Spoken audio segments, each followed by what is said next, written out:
Yo, what's going on, guys? GZTV back with another video, and in this video we are going to be talking about the March Madness games that took place today. You know, all the good ones anyway. We're not going to be talking about NBA because obviously the tournament is going on, so there is that. So let's get into the games. We're going to start with Kennesaw State going against Xavier. Kennesaw State made it close.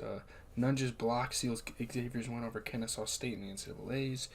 Terrell Burton got a shoulder past his defender and pushed into the paint, locking in on the rim for a chance to move Kennesaw State within the reach of its first ever NCAA tournament win. It obviously didn't happen. Huge block for Jack Nunge, therefore Xavier, and they were able to pull it out of the hat. I mean, looking at the Kennesaw State Owls, people were pretty confident going in this one that they could possibly upset, but I mean, you know, good games for Youngblood and Burden, who each had 14.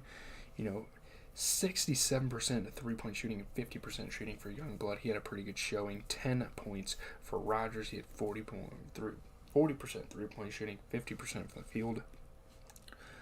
You know, Shroud,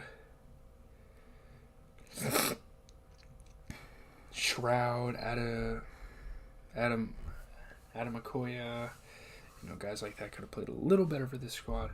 It's Kennesaw State, though. I mean, we have the Xavier Musketeers who had a 24-point performance for Hunter.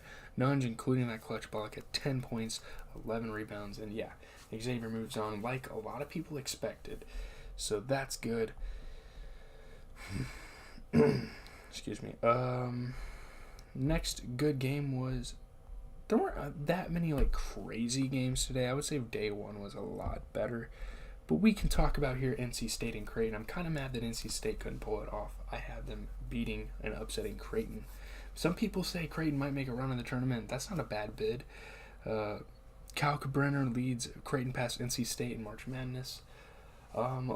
Two high scores in this game, which doesn't happen too much in a tournament. The Creighton Blue Jays couldn't hit anything from outside. No worries. Okay, maybe a little. They simply went inside to their big man. He killed it for them. The big man. Let's talk about the NC State Wolfpack, though. I mean, they had a 32-point performance for Smith there. What's his name? Terquavian Smith. He was an absolute bucket throughout the game. They obviously couldn't get it done off of performances by guys like DJ Burns and Doiana and Pass off the bench. You know, guys like that definitely could have stepped up for NC State a little more. But we're looking at the Creighton Blue Jays, and we have a 31-point performance for Kalkbrenner. I think he's been with the team for a couple of years. He had a big performance tonight, and I mean, he could make the league. I don't know, but yeah, there was that game. Now it's the time to talk about it. The Fair Dickinson and Purdue game. Oh my goodness, wow. Fairleigh Dickinson stuns number 1 seed Purdue in March Madness. Fairleigh Dickinson brought down a giant, a tournament favorite for some people. I mean, I had them going Sweet 16 at least. I mean, most people probably did have them going at least Sweet 16. I mean, with the next fucking Yao Ming, I'm not trying to even be racist, but dude, the dude's literally the reincarnation of Yao Ming here with Zach Edey. I mean, what could have went wrong? I guess a lot of things. But looking at the Fairleigh Dickinson Knights, big game for Moore, 19 points, 30% three-point shooting, 12 points for Roberts, 33% three-point shooting, 10 points for Tweedy off the bench there.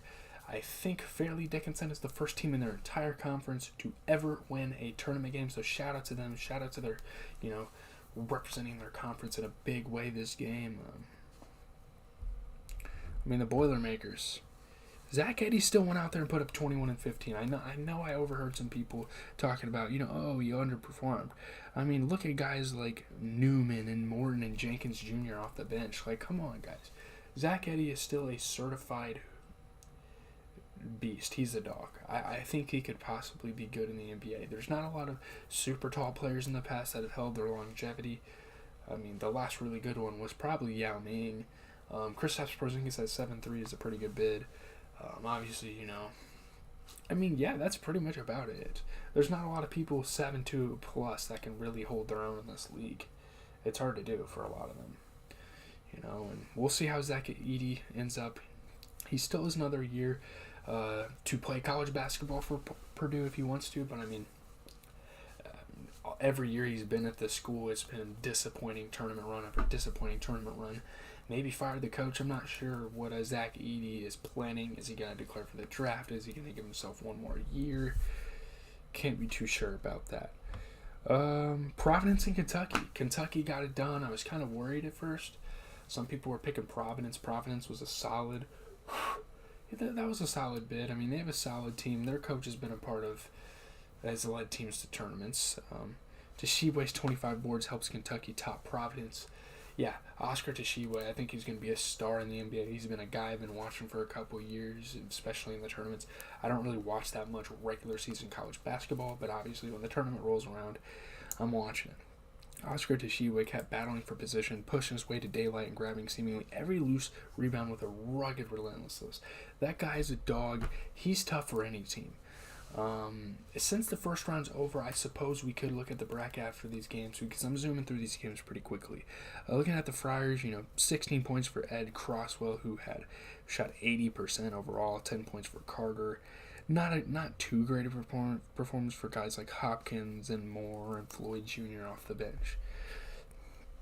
But looking at the Wildcats, I mean, yeah, the 25 rebounds for Tshiebwe is great, but Reeves, 22 points. He's looking like a big star on that squad.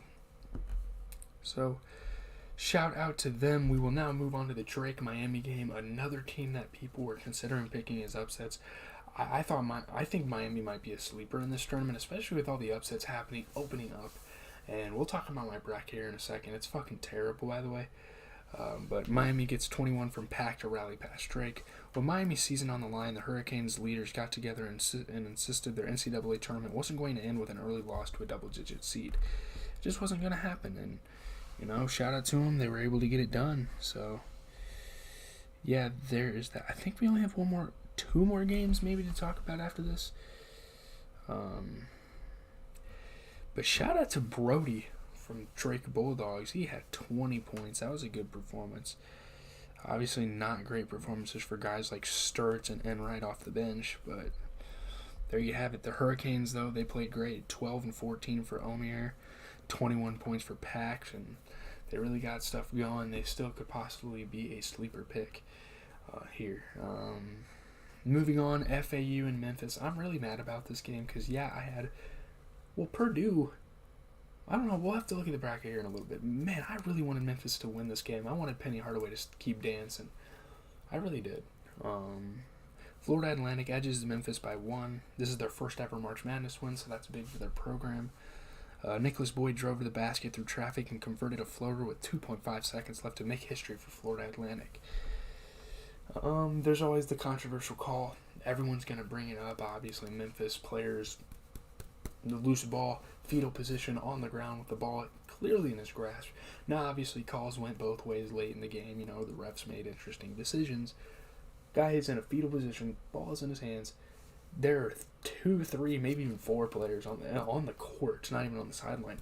Timeout. Like, give him a damn timeout. And it didn't happen. And that cost them the game. It literally did.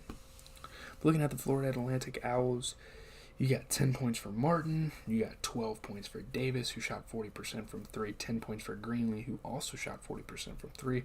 And Rosado had a very efficient 15 points off the bench. Didn't miss a single shot. And that's great. Looking at the Memphis Tigers, they fought hard, led by Williams, who had 13 and 13. Kind of disappointing performances for guys like Lawson and Dandridge and Franklin, those guys. I'm just saying last names because I'm not really sure, but, Penny Hardaway threw a water bottle. He was clearly fucking frustrated. I was frustrated watching this game. You can't let shit like that slip. But we can talk about TCU and Arizona State because, man, oh man, TCU about scared me here. I think TCU is going to do good in this tournament, and they come out and almost lose to Arizona State. Coles hits a late floater. TCU edges Arizona State. Watching from the bench for most of last season, Jacoby Coles patiently waited his turn. He stepped up. He got Texas Christian a nice little March Madness win. But looking at the Arizona State Sun Devils, Washington had 11, 50% shooting. You get a 17-point performance for TJ Horn off of 80% three-point shooting. 10 points for Cambridge. The Cambridge twins, I guess. Are they twins? You got Devin Cambridge and you have Desmond Cambridge. I don't know if they're twins. They don't look like twins or brothers or anything. I don't know. It's confusing. But Devin Cambridge, not a great game for him, really. He kind of straddled in this one. But looking at the TCU Horned Frogs, you get 26 points out of Mike Miles. He shot 40% from 3. Very good performance there. So there's that. That is going to do it for the games. I'm going to look at the bracket here.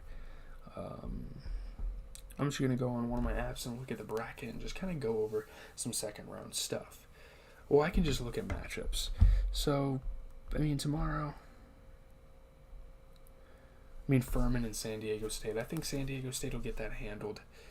Duke, Tennessee, it's going to be scary. I have Tennessee winning the entire tournament, which is very controversial, but I think Tennessee has a chance in that one.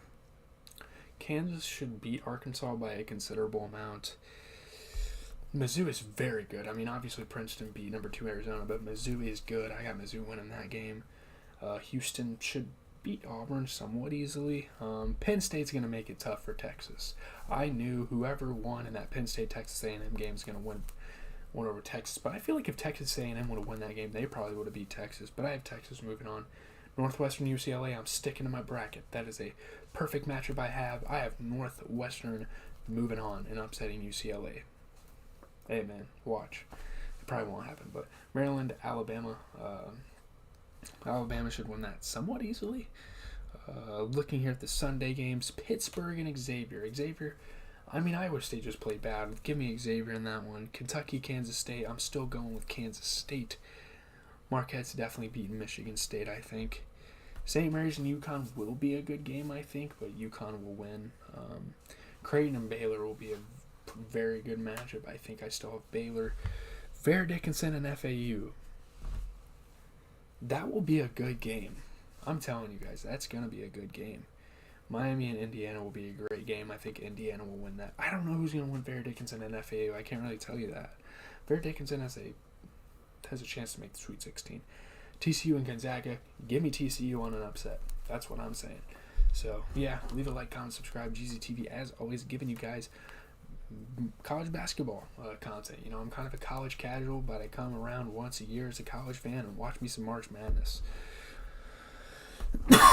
So yeah, there's some pretty good matchups heading here into the second round. I'm not doing so good in my bracket challenge with the boys, but who is doing good anymore?